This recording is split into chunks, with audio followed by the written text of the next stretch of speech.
Good morning and welcome to another Christmas moment here at Ascension Lutheran Church in Citrus Heights. I'm Pastor Scott.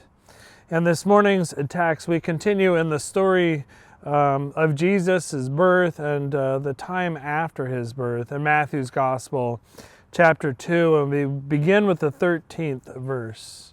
We read, "Now after the wise men had left, an angel of the Lord appeared to Joseph in a dream and said, 'Get up.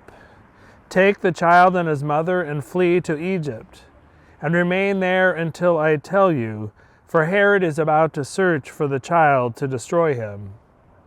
Then Joseph got up, took the child and his mother by night, and they went to Egypt, and they remained there until the death of Herod. This was done to fulfill what had been spoken by the Lord through the prophet, that out of Egypt I have called my son." Have you ever traveled with a baby? It ain't easy. When our son was 16 months old, perhaps about the age that Jesus is here, we traveled from California to Atlanta for the 1996 Summer Olympics. None of us were competing in the Olympic Games, but we went to see them, and we had so much gear.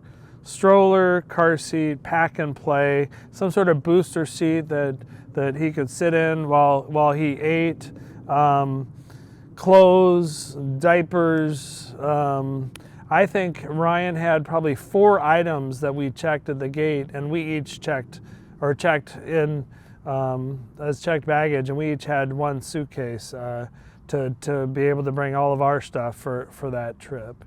It certainly wasn't easy to bring Ryan on an airplane from one side of the country to another. I can't imagine what it must have been like for Joseph to get his family up in the middle of the night, his young son, maybe 16 months old, under 2, no doubt, and flee Judea and head to Egypt. I mean, they not only left their home, they left their country because Jesus' life was in danger. A lot of people don't realize, and read this far in the story of Jesus' birth, to realize that Jesus, our Savior, was a refugee. He had to leave the place where he was born and go to another land because he feared his life.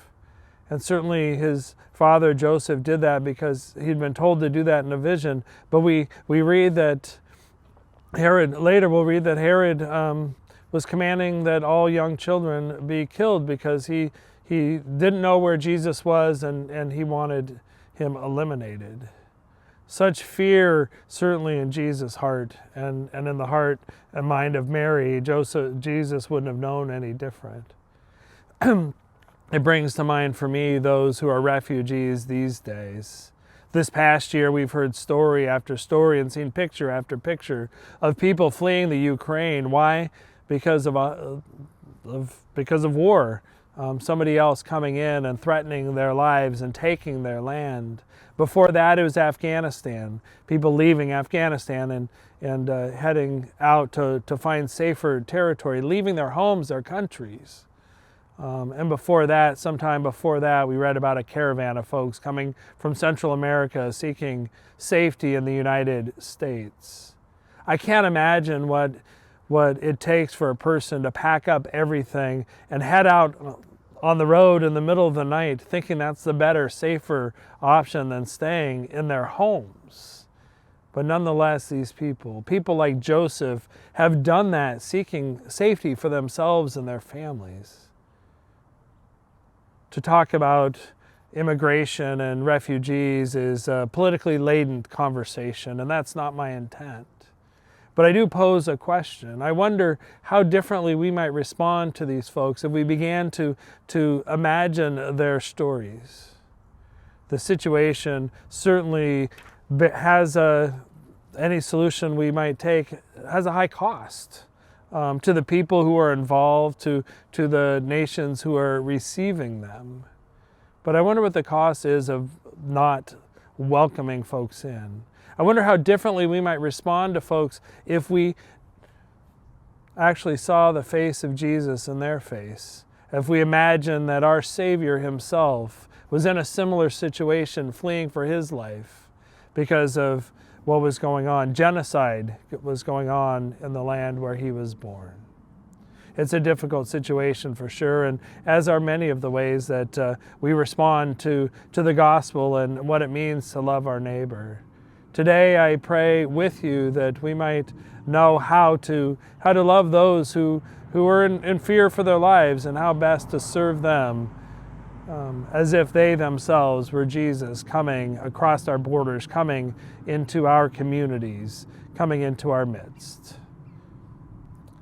I will keep you in prayer as you wrestle with these difficult things, as I do the same. And I look forward to seeing you tomorrow for another Christmas moment.